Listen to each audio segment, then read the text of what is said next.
Antes de mais, boa tarde. Eu peço desculpa, como não sou muito bom orante, e geralmente o que acontece é que me engano sempre, e digo coisas que me devo dizer, e às vezes trago chocalhos para aqui,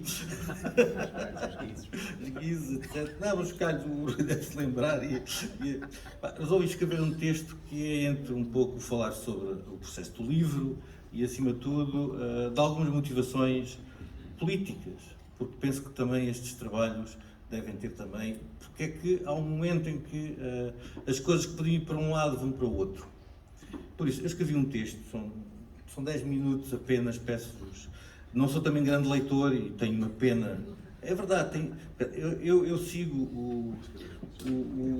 o Rui Neri e gosto muito de ouvir a dizer poesia, fico invejoso e gosto de ouvir falar, ou seja, como outras pessoas, como esta mesa que fala muito bem, e eu não tenho, portanto eu escrevi um texto, em alguns lados vou-me desviar muito sobre o fado, aliás até acho que vou para outros sítios, por isso peço desculpa, são 10 minutos.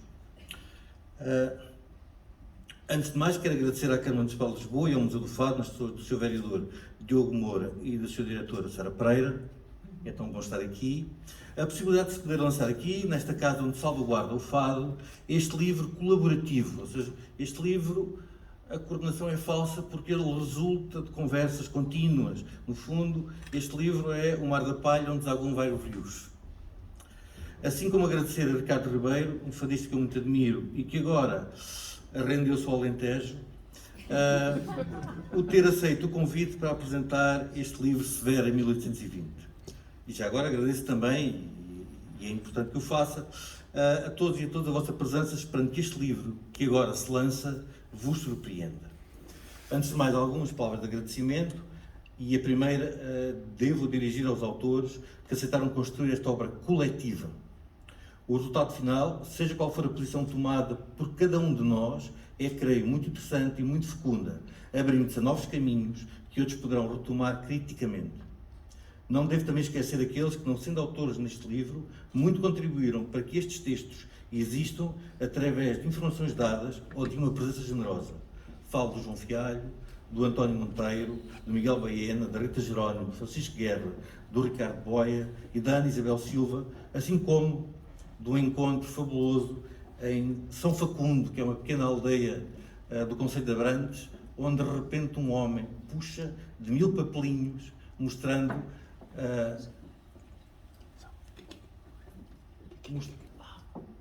sou salvo?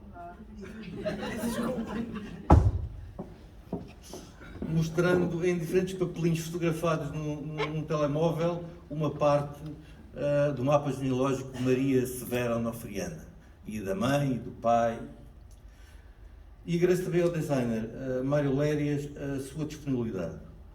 Uma palavra também de agradecimento a todas as instituições que tornaram possível esta edição através do seu apoio financeiro ou da partilha de documentos para a edição. Gostaria de deixar uma palavra particular a todo o Tombo, à Biblioteca Nacional, ao Museu Nacional de Soares dos Reis, ao Mosteiro de Alcobaça, ao Arquivo Fotográfico da Câmara Municipal de Lisboa e ao Museu do Fado. Mas há uma palavra de agradecimento fundamental e esta para o editor José Moças. Deu-nos total liberdade para tomarmos os caminhos que entendêssemos, e alguns não são calmos, antes revoltos e problemáticos.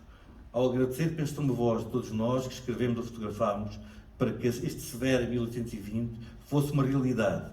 Espero que possamos encontrar-nos de novo, reinventando caminhos. Severo 1820 reúne um conjunto de diversas colaborações muito ricas na sua natureza.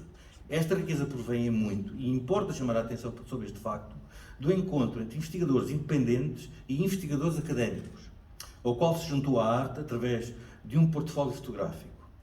A ideia deste livro, como disse o Moças, nasceu da intenção de editar a banda sonora do filme de 31, que adapta a obra de Júlio Dantas, e sobre esta intenção fomos, em conjunto, construindo 3 caminhos. O primeiro, uma excursão biográfica e documental sobre uma mulher, procurando responder à pergunta quem foi em vida Maria Severa Onofriana. Agradeço assim a Maria Alexandre Lousada, ao José Paes e ao António Janeiro, a quem coube reunir e organizar este importante corpus documental, a generosa escrita. O segundo percurso é como se foi construindo este ícone de Lisboa. E aqui agradeço a Alice Samara, ao Pedro Félix, ao Manuel Diniz, ao Jorge Sampaio, a sua contribuição. Por fim, o terceiro, historicizar a construção do fado enquanto objeto e o processo de institucionalização deste até ser inscrito pela Unesco na lista representativa do património cultural e material.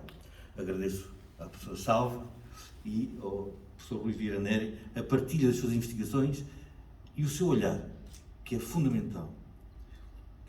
Até porque falamos das pessoas que mais contribuíram, penso eu, para o conhecimento do fado, já não falo da música, mas do fado. E que foram peças fundamentais, assim como a Sara, naquilo que também aqui comemoramos, que são os 10 anos da inscrição do fado na Unesco. E considerou-se oportuno juntar um texto que cruza a história de vida, o amor pela música e aos seus suportes. Como se constrói um colecionador. E assim, obrigado a José Moças pelo seu escrito tão pessoal e biográfico. Deste lado, o portfólio fotográfico de Augusto Brásio, voltarei a ele antes de terminar.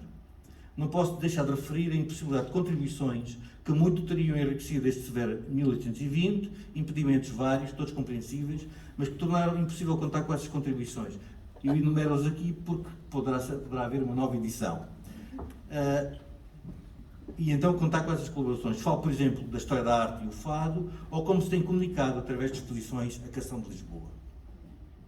E antes de continuar, quero pedir agora publicamente desculpa aos autores deste livro, não escondo que os usei. E perceberão já porquê. E embora os textos, e isto é importante que eu diga, pela qualidade de pessoa, vivam já por si de forma independente e o meu uso acaba por ser mais do meu ponto de vista do que propriamente por eles, pela sua qualidade e pela generosidade da participação. O património cultural, natural e a sua defesa ou salvaguarda são para mim um ato político. Não consigo pensá-lo de outra forma.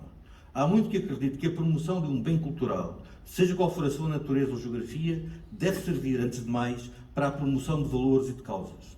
Severo, em 1820, fala-nos de uma mulher nascida em Lisboa há mais de 200 anos. Sabemos, há mais de uma década, que era descendente de africanos escravizados. António Pereira é o primeiro a falar sobre isso. Aponta-se que seus pais tenham chegado a Lisboa, vindo de Santarém, por volta de 1817. A razão deverá ter sido a guerra, a terceira invasão napoleónica. Viverão na Lisboa que lhes foi permitida. A marginalidade ou a semi-marginalidade em que viveram foi fruto da sua pobreza e da sua miséria, que outros causaram. O fato também é aqui a história dos subalternos. Desculpem lá este toque gramsciano, mas a cidade onde viveu Severo Manuel, Ana Gertrudes e Maria era a cidade das margens, a rua suja, a venda do corpo, o roubo, os ofícios pobres, a cidade permitida, reafirmamos. Falo agora em nome próprio. 200 anos depois da chegada de Severo Generosa a Lisboa, uma preta e um exposto, e do nascimento de Maria na Rua das Barracas, aos Anjos, ali ao pé do Conde Pombeiro, percorri os bairros históricos de Lisboa e a periferia desta cidade, é muito o Augusto Brásio. Encontrei gentrificação, ganhos, droga e o lento, mas seguro empurrar dos daqui nascidos para a periferia. Não longe de Lisboa, num bairro-mercado com condições de frágil habitabilidade, sentei-me com uma velha guineense. Falou-me da guerra, do país GC e de ter acompanhado o comandante Amílcar Cabral nas guerras de independência. Era uma combatente da liberdade. Veio para Portugal na procura de uma outra vida. Hoje, com mais de 70 anos, trabalha para poder comer todos os dias e partilhar com aqueles que menos têm. E todas as manhãs toma o autocarro que a leva à cidade, com a mesma algaria e força com que há mais de 50 anos empenhou armas contra o poder colonial que Abril terminou. E ao fim do dia, regressa ao seu bairro, deixando a cidade que foi tomada pelos alojamentos locais e por todo um comércio que está distante do seu bolso. Como não ligar tudo isto? Perguntei-me. Esta é a razão da presença do portfólio fotográfico de Augusto Brásio, que há muitos anos documenta Lisboa e o seu entorno. Enquanto não existir apólice para todos, devemos incomodar-nos. Todas as palavras são inúteis perante as imagens aqui publicadas, como são perante a forma como Maria foi sendo falada nos textos de fado, Croia, de Vida Fácil, uma mulher maltratada na boca de homens. Falamos então também de uma questão de género e nos discursos. Ao inscrever o fado num dos programas da Unesco, implica que o Estado parte.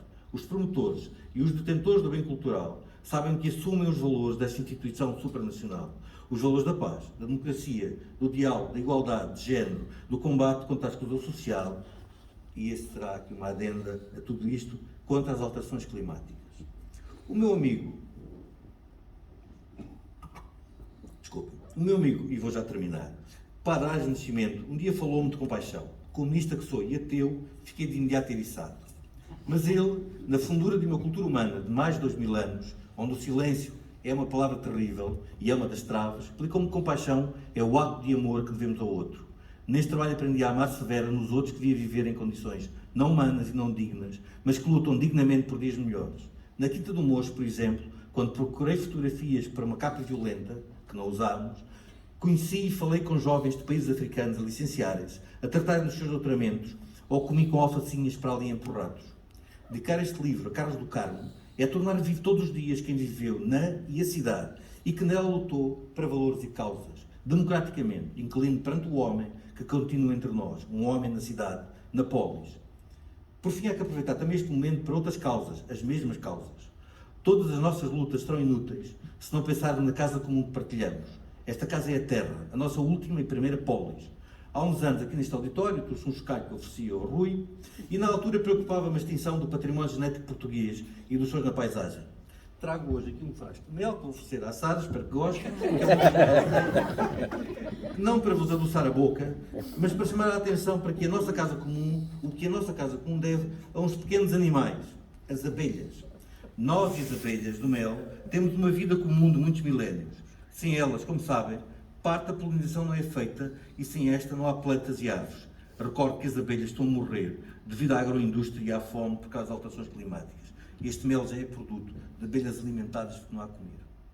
A ideia que me veio à cabeça e para logo peço a vossa ajuda é de Portugal pedir a inscrição da apicultura numa das listas da Unesco. Não estamos muito longe do secretário-geral que de calças arregaçadas está dentro d'água. Ou seja, chamar a atenção para todo este e que não tem como objetivo que tal atividade seja património da humanidade, porque já o é, mas sim, muito mais importante, chamar a atenção em Portugal para o período de extinção diária que corremos, porque elas, as abelhas, e podíamos ir também para os clássicos que falam de abelhas, estão à beira da extinção. Elas estão à beira da extinção, repito, ela e muitos insetos. E metam isto na cabeça, nós também, temos então que agir. Para que este não seja o nosso fado, peço-vos que todas estas causas, causas da democracia, da cidadania, da igualdade de género, dos direitos humanos, do combate às alterações climáticas, não vos sejam diferentes. Incomodem-se antes que seja tarde, muito tarde, porque como cantou o homem na cidade, alertando-nos nas palavras da Ari dos Santos, e aqui fico com inveja de não ter a voz do Rui, e volto à velha casa, porque a esperança resiste a tudo quanto arrasa um homem que for triste. A matriz do fado é um incómodo, mas também há alegria. Incomodemo-nos. Penso que ao dizer tudo isto, interpreto de forma correta o sentido dos textos da antiga Ministra da Cultura, Graça Fonseca, e do atual Vereador da Cultura da Câmara de Lisboa, Diogo Moura, a quem agradecemos as palavras que abrem o livro Severa, 1820, e que agora apresentamos. Bem-aja pela vossa presença e muito obrigado.